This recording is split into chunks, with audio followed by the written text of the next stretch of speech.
Hello everyone.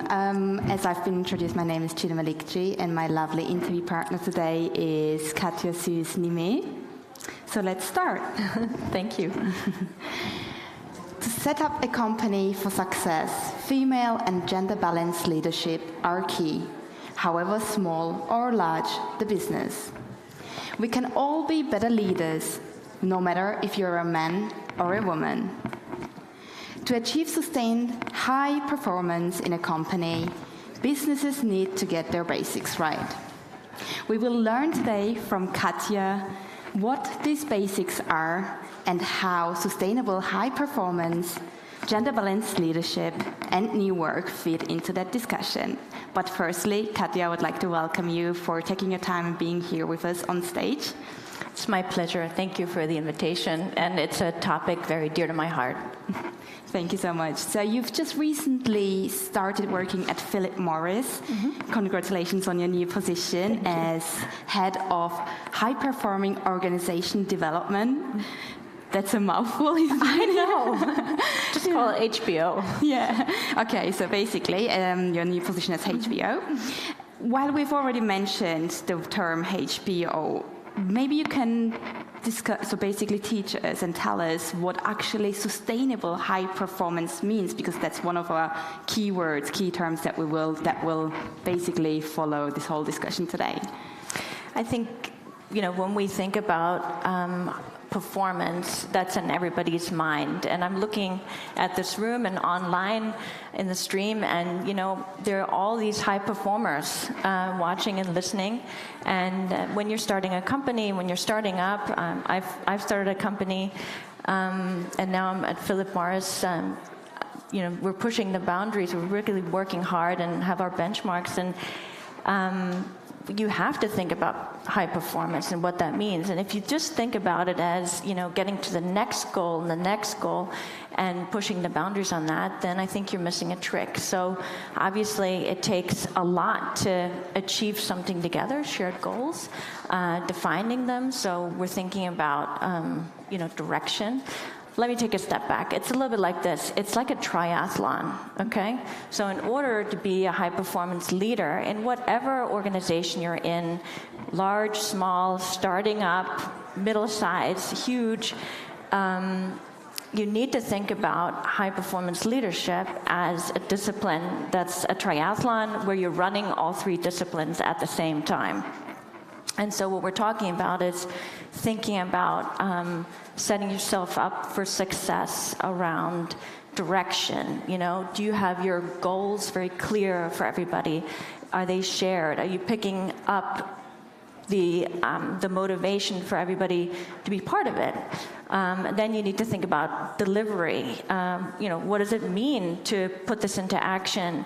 Do you have the accountability? Are you having the hard conversations? Do you have a team that can challenge each other to hit the mark? Whatever you're delivering. And then, of course, you have to have the dynamics, and that's where gender-balanced leadership comes in. In fact, also diversity-balanced leadership.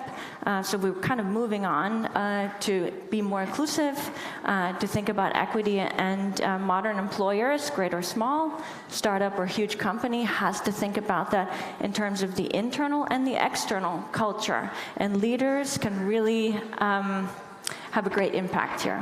Mm-hmm. And you work with a lot of companies, advising them as well on how to achieve high performance, and the factors that you've just mentioned, you advise them to follow them. But we know that many leaders and many managements do measure high performance in numbers. But good. Yeah, what we talk here today is a little bit different. Like, we're talking about diversity, about equality. So in what way, when do they know that it's time to basically look at sustainable high performance with including diversity and basically diversity and equality, and how do they measure that?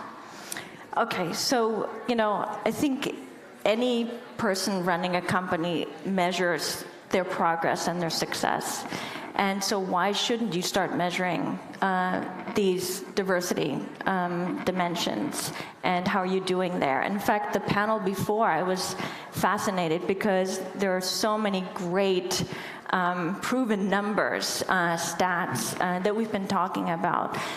So if you, as an organization, strive to be competitive in this hard new market complex, war for talents, retaining the best employees, the highest performers, you need to think about how inclusive you are, how much equity you have in your working relationship with everybody, and you should start measuring it and also setting yourself clear goals for that. It's been proven to make a difference. Mm-hmm.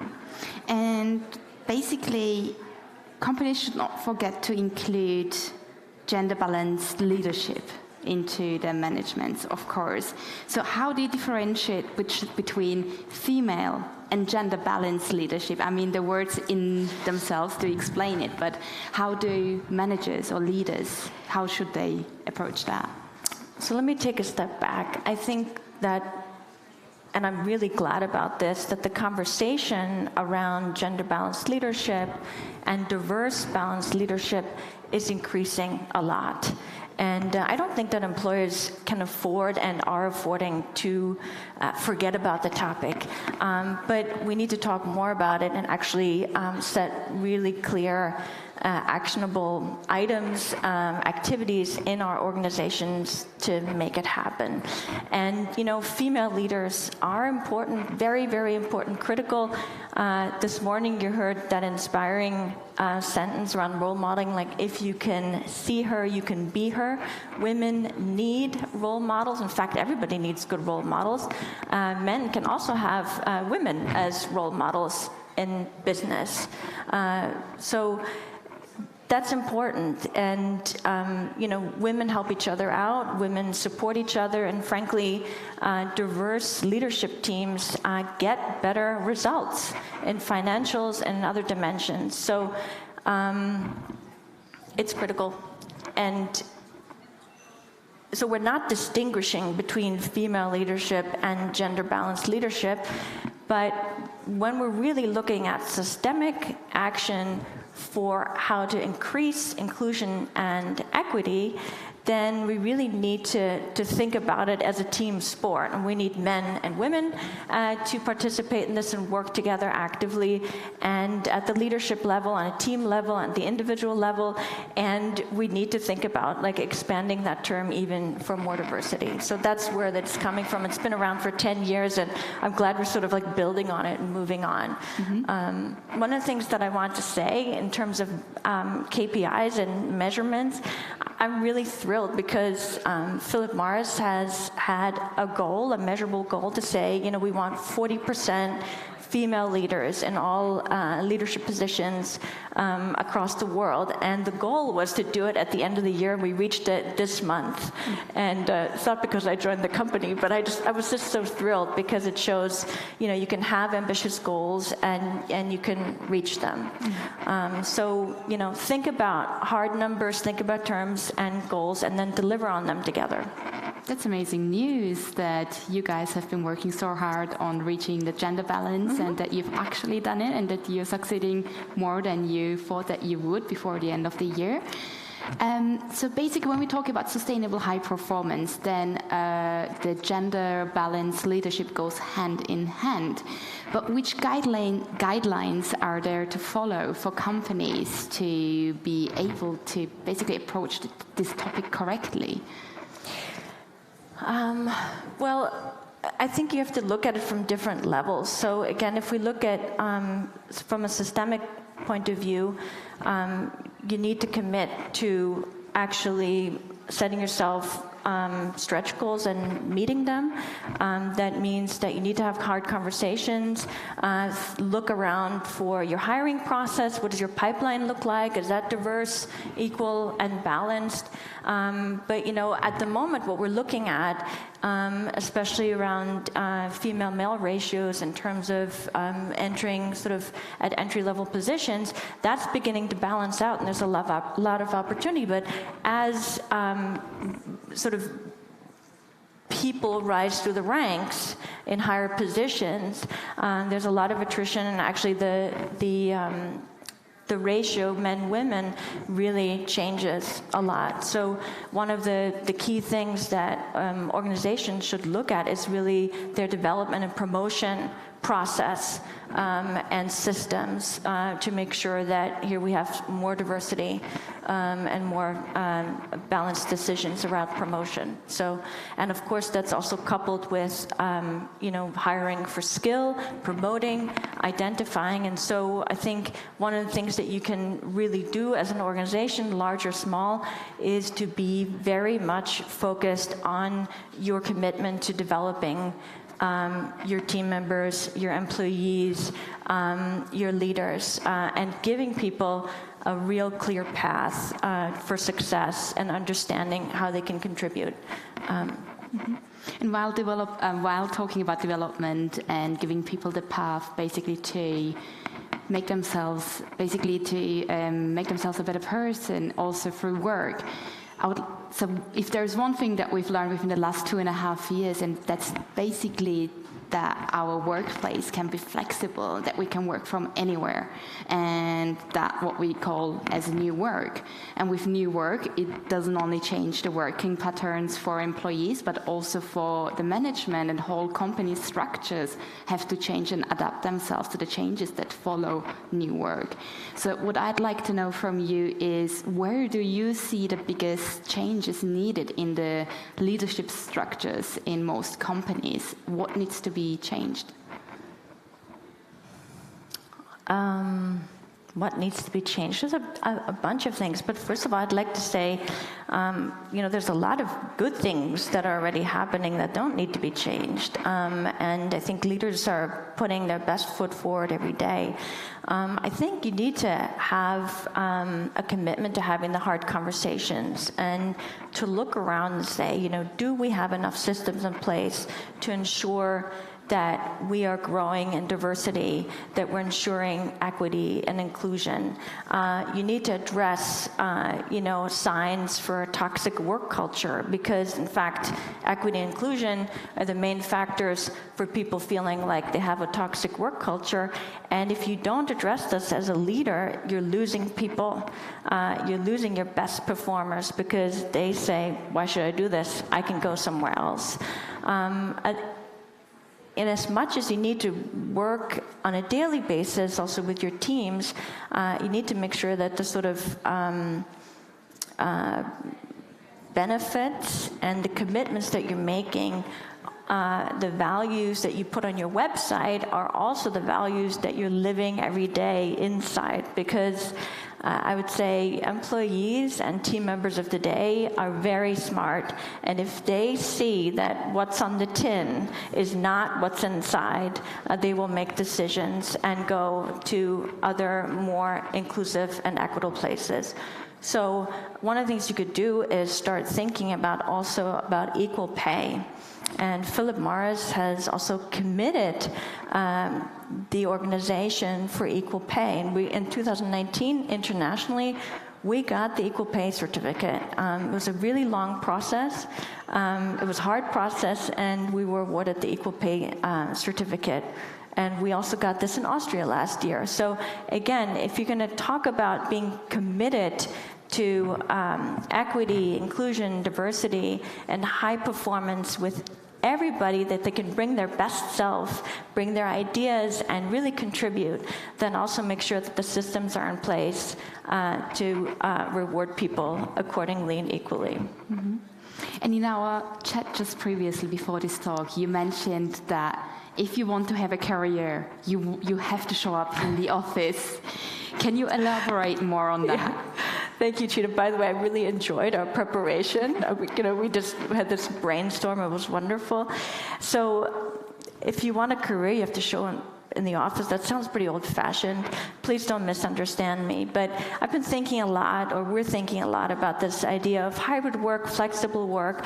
Women are really benefiting from this, right? Because you can show up to work. You can also take care of your care responsibilities more easily. You can sort of juggle all these balls that you have in the air. And by the way, also men do this too and benefit from this. And the commuting time goes away. But, I'm concerned that women sometimes are the doers, the fixers, the people that work and get it done. And I'm afraid that women in this hybrid world might actually miss out on opportunities to be seen, to be recognized for the contributions. And also, if you spend too much time sort of in remote office and not really work on showing up and connecting and, trying to fix these wonderful problems that we have together in the office, then you might miss out and you might not be seen. So I say, be selfish and actually make some time to be in the office, to meet with your wonderful colleagues, to rub shoulders, to generate ideas. I'm not saying you can't do it online, but women with all the full responsibilities that they have, and I'm one of them with 2 kids, I know that myself, and so I tell myself, show up in the office and connect, and it really makes a difference and adds to that high-performing space too. Mm-hmm. That's really important. Of course, I agree with you on that. Lastly, I've got a really important topic that I want to talk to you about. And I'm aware that we're running a little bit out of time, but I think it's really, really necessary to ask this. So you've already said that if you can see it, you can be it. So I want to talk about the importance of role models. Of course, when we think of role models, we just see women who've been amazingly successful and who are doing great. But I think what's also really important is to talk about the topics that they suffered from. So basically things that just basically make you aware that they didn't have an easy time maybe getting there where they are today, and that it's really important to show these younger people and people who are thriving to get there where these successful women are, that it's also not easy for you, but they also had a hard path getting there where they are today. So how was it for you? Well, until now, I've had a pretty varied career, and I feel like I'm standing on the shoulders of giants. I think we all benefit from helping each other out, from lifting each other up, and there's something really incredible when women get together and really openly talk about these topics, and it's where am I having a hard time? Where am I feeling a challenge? And I need some advice. So, connecting with other women and also with men. So, gender and talking about these hard topics. So, where I might need help it's really invigorating and empowering. And I'd say this goes beyond the professional and the workspace. Talk to girls, explore with them, where the giants are, where the role models are, and where their interests are. And every time I do this, for example, I have 2 girls, and we actually did this lovely network of women, and we invited our daughters to explore female giants, trailblazers in all different disciplines. And the conversation was incredible. And these girls said, "Oh wow, we didn't even know. This is from Hedy Lamarr to Ruth Bader Ginsburg to Frau Donald. There's giants, and we can learn from them, and we stand on their shoulders." Yeah. I think talk to girls, and they can learn from you and other women who are greatly successful like you are. And men, we have lots of allies. Exactly. So I think that's a great statement to end this talk on. Thank you so much for giving us an insight into your knowledge about sustainable high performance and gender balance leadership. I think it's great for everyone to hear a few words and also basically extend the knowledge around this area. Thank you so much, and good luck within your new position. Thank you, Cheatham. I really enjoyed our talk. Thank you. Me too. And thank you, everyone, as well. Thank you.